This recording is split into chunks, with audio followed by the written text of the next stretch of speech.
Welcome to this week's virtual Drasha. This week we have the incredible privilege to read Parshas Lecha.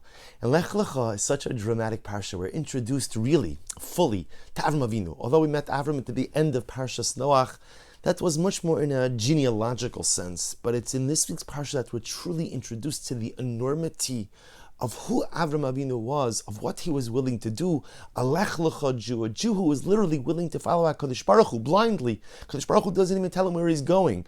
And while it's true that Hashem promised Avram Avinu so much bracha, Avram Avinu had to sacrifice so much. He had to give up everything he knew in order to be able to follow HaKadosh Baruch Hu and embrace his destiny. But I want to draw your attention to an incredible pasuk. The Torah says, this is in Perek Tes Vav Pasuk Hey, chapter 15, verse 5. Hashem does the following: Vayotze osa hachutza. Hashem takes Avram Avinu outside, Vayomer, and he says to Avram, Habet no hashamaymo. Look at the heavens. Usefara kochavim, and go and count the stars. In tucha lispar osam, are you able to count them? Vayomer lo ko yezarecha. And HaKadosh Baruch Hu says to Avram, this is going to be what your offspring is like. So on the most basic level, Hashem is telling Avram Avinu, look at the stars, the same way you can't count the stars, you won't be able to count your offspring. You'll have such numerous offerings, such a proliferation of descendants, that they will be uncountable, unmeasurable, immeasurable, just like the stars. And the Mefarshim all grapple with this, because the truth is, Klal Yisrael, we've always been a minority. We've been a minority amongst minorities. We've never numbered like the stars. And the truth is, it doesn't appear to be our actual destiny. Even when Mashiach comes, the Gemara says, the Mashiach comes, we're not going to accept converts, not going to accept gerim. The logic behind that is because in order to convert, there has to be some level of emunah associated with it. When Mashiach comes, the existence of Hashem is going to be so clear. The centrality and truth of Torah is going to be so clear. We won't accept converts. Even in the Messianic era, there's a cap on conversions. So what does it mean when Hashem tells Avram Avinu that your offspring are going to be like the stars of the heaven? It can't be that HaKadosh Baruch Hu is conveying to Avram Avinu a numerical reality, because lo haya, it never was like that. And presumably lo yeya, it's not going to be like that in the future. So what is the message that HaKadosh Baruch Hu is trying to convey to Avram? And the Lubliner Rav Meir Shapira of Lublin, Zechusa Yagin Alina, the Rebbe whose yahrzeit was this past week, the founder of Daf Yomi, the Rosh Hashiva Shias Chachmei Lublin, says something absolutely amazing. The Lubliner Rav writes, and I want to quote you, he says, Limros, Sheyodea Atomi Rosh, Kilo Sucha Lispar Asal Kochavim. So the Lubliner Rav says like this: Hashem says to Avram Avinu, Habeit no Hashamayma, look at the heavens, usefar hakochavim, and go ahead and count the stars. The Lubliner Rav says, what is this? An exercise in futility? No one could count the stars. No one could count the stars. You could start, what are you going to get to? 100, 200, 500, 10,000, whatever you're going to get to. It's impossible to count the stars. The Lubliner Rav says, Limrosh Yodea Tamirosh Avram, when you try to count the stars, you know from the beginning, Kilo Sucha Lispar Sakochavim, you'll be unable to. You know from the beginning that not that it's an exercise in futility, but that you won't be able to accomplish the given task. Hare ata mabit hashamayma umenasa lispar. But nevertheless, Avram, here's what I want you to do. Even though you will not be able to count the stars, I want you to look up into the heavens, and I want you to try. And HaKadosh Baruch Hu says, this is the bracha that I'm going to give your descendants. Ko yihiyeh zaracha. So the Lubliner Rav reads the pasuk like this: Hashem takes Avram Avinu outside, and there's an exercise. What's the exercise? Seforas hakochavim. Count the stars. Count the stars. Now Avram Avinu, I know what you're going to say. Im tucha lispar osam. Can anyone count the stars? Even though you can't, I want you to do it anyway. And then Hashem gives Avram the bracha. And what does it say? Vayomer lo. Hashem says to Avram, this is exactly the way your descendants are going to be. Ko yezar achan, writes to the Lubliner Rav something absolutely amazing. He says, Ya'izu, Yahinu v'yapilu gam levilti efshari l'mayla min hateva. Do you know what the midah that Hashem was telling Avram Avinu? Was that sometimes even when something looks impossible, you still have to try.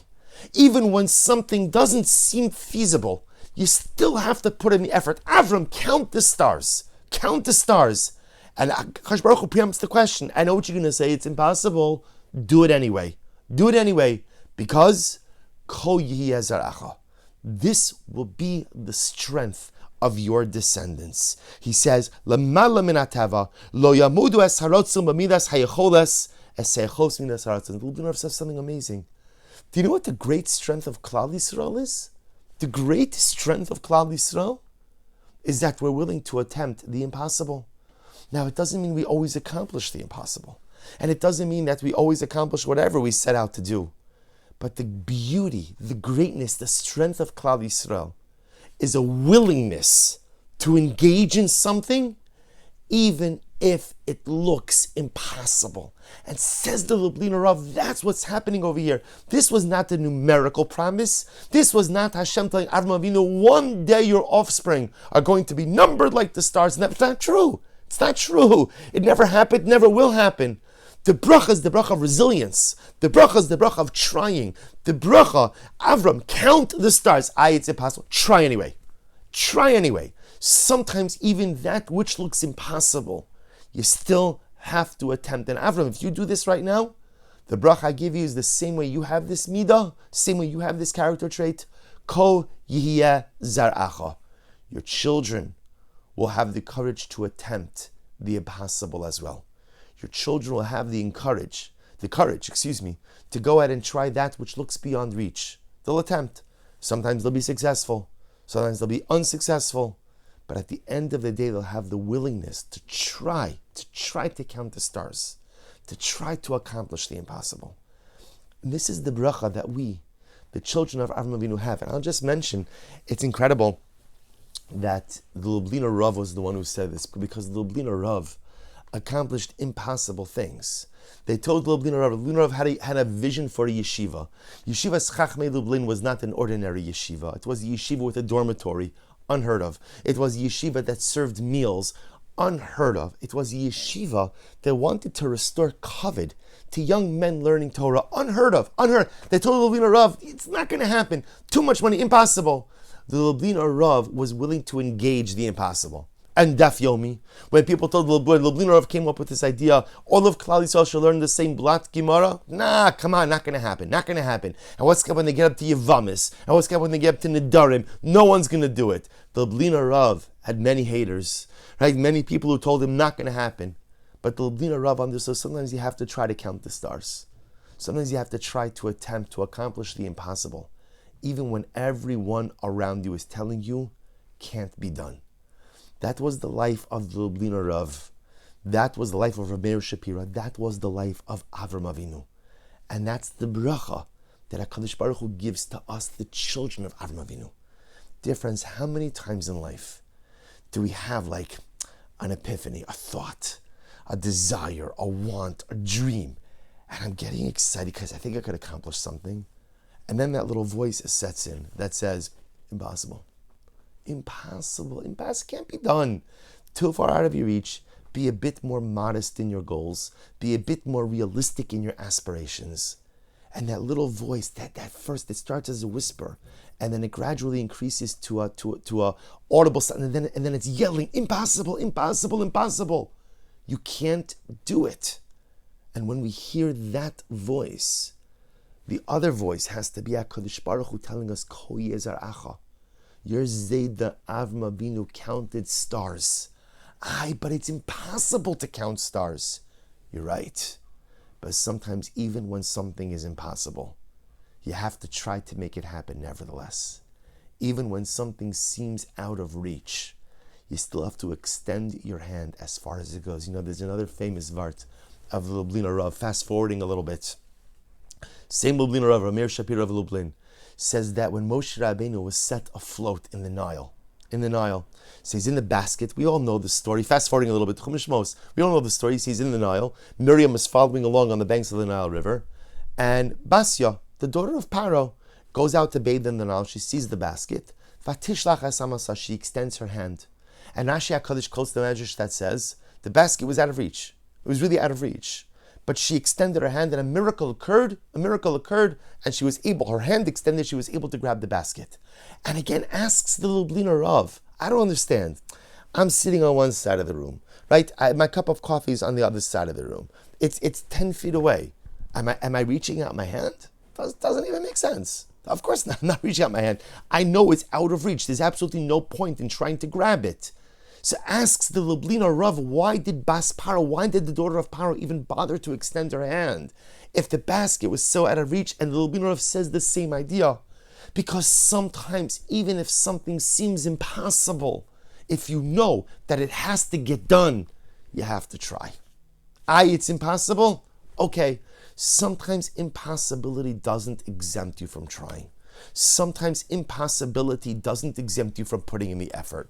Sometimes when something is important enough, even if it's impossible, you have to try nevertheless. Count the stars.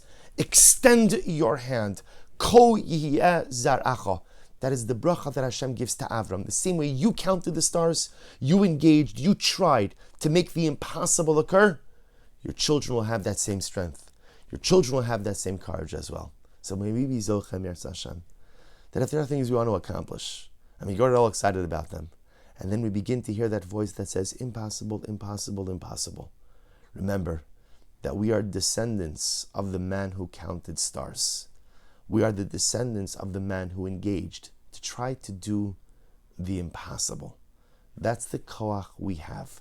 Whether we accomplish it or not, it is our sacred task, our sacred duty, and our tremendous privilege to try. Wishing everyone a good night of Shabbos and a beautiful Shabbos Kodesh.